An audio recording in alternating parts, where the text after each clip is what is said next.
नमस्कार साथियों, स्वागत है आपका सिविल लक्ष्य एकेडमी के Chhattisgarh daily current affairs program में। मैं विनय कुमार गुप्ता स्वागत करता हूं आपका अपने इस शो में। पहला प्रश्न है, जीएसटी काउंसिल में ग्रुप ऑफ मिनिस्टर्स में छत्तीसगढ़ से किसे शामिल किया गया है? इसका सही जवाब है ओपी चौधरी। और ओपी चौधरी को शामिल करने से छत्तीसगढ़ के युवा बहुत ही ज़्यादा खुश हैं, उत्साहित हैं। आखिर ओपी चौधरी ने बहुत सारी जॉब छत्तीसगढ़ के लिए निकाल दी है ना। सारे युवा अब रोजगार में हैं, इसलिए वो बहुत ज़्यादा खुश हैं। और उनके समर्थन में अभी रायपुर में वो आंदोलन कर रहे हैं। उनका फूलों से और लड्डू से तौलने के लिए उनको एकदम रेडी खड़े हैं। सॉरी, ये एक कटाक्ष था। आप लोगों को पता ही है कि ओपी चौधरी ने कितना बड़ा विश्वासघात किया है छत्तीसगढ़ के युवाओं के साथ। पहले किस तरह की बातें की और अभी वर्तमान में जब वो खुद उस पद पे आसीन हैं जहां से सारी पोस्ट क्लियर होनी है, ये उन फाइलों के ऊपर कह सकते हैं गुंडी मार के बैठ गए हैं सर्प की तरह कि आओ छू के तो दिखाओ, ऐसा वाला। ठीक है। ना ही शिक्षक भर्ती की 33,000 पोस्ट आने वाली है, ना ही कोई पटवारी की पोस्ट आ रही है, ना ही अन्य कोई पोस्ट इस समय छत्तीसगढ़ में आने की है। दूसरी ओर सीजीपीएससी में जो जांच हो रही है उसकी रफ्तार इतनी धीरे है कि अब क्या ही बोला जाए। ठीक है। तो इस तरीके से कहा जा सकता है कि एक छल, एक विश्वासघात, पीठ में छुरा भोंकने का काम ओपी चौधरी ने छत्तीसगढ़ के युवाओं के साथ किया है। तो क्या ही बोलूँ, मेरे पास शब्द नहीं है। लेकिन मैं युवाओं से यही कहूँगा जो भी हमारा वीडियो देखते हैं कि आप अपना समर्थन उस आंदोलन को जरूर दीजिए। भले आप घर बैठ के ही समर्थन दे रहे हैं तो भी दीजिए। और बिल्कुल अगर आप रायपुर तक नहीं जा सकते हैं मौसम की वजह से या अपने घर वालों की वजह से, ठीक है, और आप सारे कोर्स करके बैठे हुए हैं, तो कम से कम ट्वीट कीजिए जब भी ऐसे आंदोलन के लिए ट्वीट हो सकता है। और अगर कोई फाइनेंशियल सपोर्ट उनको लगती है तो बिल्कुल दीजिए। ठीक है, बस यही आह्वान रहेगा मेरा। और दूसरी ओर अगर आप ये पूछ रहे हैं कि मैं अपना सपोर्ट कैसे दे रहा हूँ, तो ये वीडियो में मैं आपको प्रेरित करके अपना सपोर्ट उन युवाओं साथियों को दे रहा हूँ। मेरा एक दायरा है, मैं उस दायरे से बाहर नहीं जा सकता। तो जिस दायरे पे रह के मैं जो काम कर सकता हूँ वो काम मैं कर रहा हूँ। नेक्स्ट क्वेश्चन है, हाल ही में समाचार पत्रों में रहा रानी दहरा जलप्रपात किस जिले में स्थित है? आपके ऑप्शन है जसपुर, कोरिया, कोरबा या कवर्धा। इसका सही जवाब है कवर्धा। ठीक है, कवर्धा में है रानी दहरा जलप्रपात, जो बारिश के कारण अभी बहुत ज़्यादा इसमें सुंदर नज़ारा बन रहा है। ठीक है, और पानी की मात्रा काफ़ी अच्छी है। ये 60 से 70 फीट ऊंचा झरना है। ठीक है, और पानी यहाँ पे बहुत ज़्यादा तेज़ी से फ्लो होता है और सैलानी इस समय यहाँ पे बहुत ज़्यादा घूमने आ रहे हैं। ठीक है, तो इसको याद रखना है। लेकिन इसके साथ ही साथ आपको ये भी याद रखना है कि बारिश के मौसम में आप किसी भी झरने या नदी में जाएं तो उससे दूरी बना के रखें। ठीक है, क्योंकि किसी और एरिया में, मान लीजिए कि यहाँ से हसदेव नदी बहती है कोरिया ज़िले से। ठीक है, कोरिया ज़िले से हसदेव नदी बहती है और आप कोरबा ज़िले के किसी एरिया में उस नदी में क्या कर रहे हैं, खेल रहे हैं, है ना, पानी में खेल रहे हैं या आपके बच्चे खेल रहे हैं, और कोरिया ज़िले के सोनहत ब्लॉक में अचानक से भारी बारिश होती है। ठीक है, हैवी रन हो जाती है क्योंकि पहाड़ी इलाका है, कभी भी कुछ भी हो सकता है। तो एक साथ फ्लो कहाँ पहुँचेगा, कोरबा में, वो भी अचानक पहुँचेगा, बड़ी तीव्र गति से पहुँचेगा और अचानक पहुँचेगा। तो जो लोग नदी में हैं उनको बाहर निकलने का मौका नहीं मिलेगा, वो कुछ दूर तक बह जाएंगे और इसमें जान माल की हानि हो सकती है। इसलिए बरसात के मौसम में आपको ऐसी सभी जगहों से दूर रहना चाहिए जहाँ पे भारी बारिश होने की संभावना है और वो पर्यटन स्थल हैं। जैसे कि मैं अक्सर मेरे दोस्तों को, मेरे स्टूडेंट्स को समझाता हूँ कि बारिश के मौसम में कभी भी हिमालयी पहाड़ी ट्रेन की का दौरा नहीं करना चाहिए। ठीक है, उस ट्रेन में नहीं जाना चाहिए। जैसे कि आप मनाली ना जाएं, आप शिमला ना जाएं, क्या कहते हैं, उत्तराखंड में जितने भी इलाके हैं वहाँ पे ना जाएं। ठीक है, घूमने अगर आप जा रहे हैं तो वहाँ आपको बिल्कुल अवॉइड करना चाहिए। दूसरी तरफ दार्जिलिंग, सिक्किम, ये सारे इलाके आपको अवॉइड करना चाहिए क्योंकि कभी भी कहीं पे भी भूस्खलन हो जाता है, कहीं पे भी क्या कह सकते हैं आप, बाढ़ आ जाती है। ठीक है, बहुत ही ज़्यादा बहाव होता है। ऐसी स्थिति में हम फंस जाते हैं। आपको याद होगा 2013 का जो प्रलय आया था उत्तराखंड में, जल प्रलय जिसको हम बोल सकते हैं, वो भी कैसे, किस कारण से आया था, मानसून के कारण ही आया था, जिसके कारण केदारनाथ के ऊपर जो झील थी वो फट गई थी, है ना। तो इस तरीके की घटनाएं इस काल में होते रहती हैं।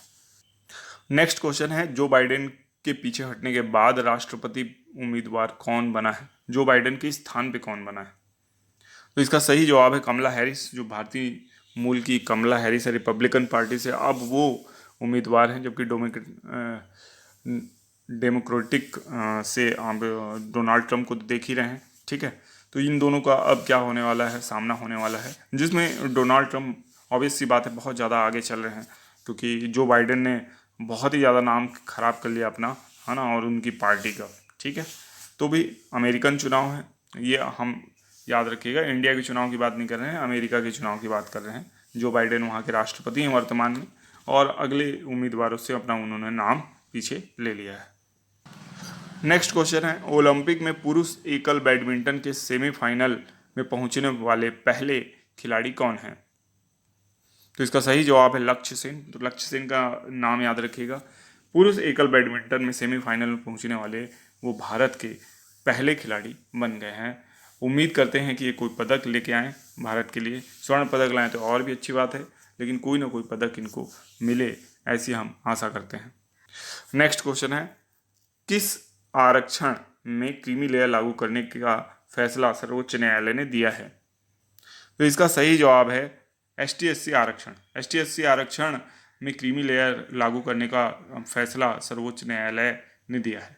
तो ST/SC आरक्षण में बहुत लंबे समय तक ये हमारी मांग थी कि ये क्या हो, क्रीमी लेयर लागू हो, ठीक है। अक्सर क्या होता है कि आदिवासी समाज में जो अभिजात्य वर्ग है, अब आदिवासी समाज में भी दो वर्ग है, एक तो लोअर तबका और दूसरा हायर। तो हायर तबका क्या चाहता है कि उनको आरक्षण का लाभ मिलते रहे, वो खुद IAS हैं, उनके बच्चे IAS हैं, और वो चाहते हैं कि उनके पोते पोती भी IAS बन जाएं आरक्षण के दम पे, ठीक है। जबकि विभिन्न वर्गों ने ये चीज़ देखी और समझी कि अन्य जो ST/SC समुदाय हैं, उनके जो गरीब तबका है उसको कभी भी क्या नहीं मिला है, आरक्षण का लाभ नहीं मिल रहा है। वो आज भी गाँवों में विद्यमान है, खेती बाड़ी कर रहा है, ज़्यादा अपने बच्चों को पढ़ा लिखा नहीं रहा है, ठीक है। जो पढ़ लिख भी जा रहे हैं वो उस पोस्ट तक नहीं पहुंच पा रहे हैं जिससे वो उस गरीबी रेखा से बाहर निकल सकें, अपने गांव और अपने शहर का या अपने जाति का विकास कर सकें। अगर एक गांव से एक भी IAS ऑफिसर अभी तक बन जाता ST/SC समुदाय में, इतने सारे IAS हैं, तो बहुत ज़्यादा परिवर्तन देखने को मिलता। बहुत से लोग प्रेरित होते हैं, भले वो IAS ऑफिसर अपने गांव के लिए शायद कुछ ना करे, क्योंकि हम दिल्ली में देख रहे हैं मुखर्जी नगर और राजेंद्र नगर से कितने ही IAS निकले, वहाँ के लिए कुछ नहीं किया, लेकिन लोग मोटिवेट जरूर होते हैं उस एरिया के, ठीक है। वो अप्रत्यक्ष रूप से परिवर्तन का कारण बनते हैं, ठीक है। तो ST/SC समुदाय में अब जब क्रीमी लेयर लागू होगा, जो अभिजात्य वर्ग है इसका वो आरक्षण के दायरे से बाहर होगा, तो बाकी जितने भी समुदाय के लोग हैं उनको आरक्षण का लाभ मिलेगा, ठीक है। लेकिन जब ये लागू होगा तो आप ये मान के चलिए कि फिर से ST/SC के जो गरीब वर्ग के लोग हैं उनको बरगलाया जाएगा, उनसे रैली निकलवाई जाएगी और इसका विरोध भी होगा। आप देखने को आपको ये मिलेगा। तरंग शक्ति 2024 का पहला चरण कहाँ होगा, ठीक है। तो इसका सही जवाब है सुलार, तमिलनाडु में। तरंग शक्ति 2024 युद्धाभ्यास है, ठीक है, अभ्यास है, जिसका पहला चरण कहाँ आयोजित होगा, सुलार, तमिलनाडु में, जबकि दूसरा चरण आयोजित होगा जोधपुर, राजस्थान में। तो इस बात को भी आपको याद रखना है, ठीक है। तरंग शक्ति 2024 अभ्यास। अब यह अंतिम प्रश्न आप लोगों के लिए है, आपको बताना है इसका सही जवाब। देश में सर्वाधिक कोयला भंडार किस राज्य में है। आपके ऑप्शन है ओडिशा, झारखंड, छत्तीसगढ़ या पश्चिम बंगाल। इसका सही जवाब देने का प्रयास कीजिए कमेंट बॉक्स में, ठीक है। अब चलते हैं पिछले वीडियो के होमवर्क प्रश्न की ओर। पिछले वीडियो में हमने आपसे प्रश्न किया था कि नोमैडिक फेस्टिवल कहाँ मनाया जाता है। इसका सही जवाब है लद्दाख, ठीक है। तो लद्दाख में नोमैडिक फेस्टिवल मनाया जाता है। पिछले वीडियो में हमसे कुछ गलती हुई थी, उसको भी हम सुधारना चाहेंगे। इस प्रश्न में, जो कि पिछले वीडियो का पहला प्रश्न था, छत्तीसगढ़ के 9वें राज्यपाल कौन होंगे, ऐसा क्वेश्चन पूछा गया था। ये एक न्यूज़पेपर के आधार पर पूछा गया था। ज़्यादातर जो जानकारियाँ हैं वो न्यूज़पेपर से ली जाती हैं, तो उसमें ऐसा ही छपा था, इसलिए हमसे ये गलती हुई। तो छत्तीसगढ़ के यहाँ पे 10वें राज्यपाल कौन होंगे, ऐसा क्वेश्चन इसे होना चाहिए था, जिसका सही जवाब है रमन डेका जी। ठीक है, तो इसको भी आपको याद रखना है कि पिछले वीडियो में हमसे ये गलती हुई थी, इस वीडियो में हमने इस गलती को सुधारने का प्रयास किया है, और जो भी आपकी नोट्स है उसको सुधार लीजिएगा। ठीक है, और रमन डेका इसका सही जवाब है, और ये 10वें राज्यपाल होंगे। साथ ही साथ मैं आपको बताना चाहता हूँ कि सिविल लक्ष्य एकेडमी का अपना टेलीग्राम चैनल है, जहाँ ये करंट अफेयर्स जो वीडियो आपको पढ़ाया गया है इसका PDF शेयर किया जाता है, तो उस चैनल को आप ज्वाइन कर लीजिए। सिविल लक्ष्य एकेडमी नाम से ही है, इसका लिंक आपको डिस्क्रिप्शन में मिल जाएगा। इसके साथ ही साथ सिविल लक्ष्य एकेडमी नाम से हमारा इंस्टाग्राम चैनल भी है।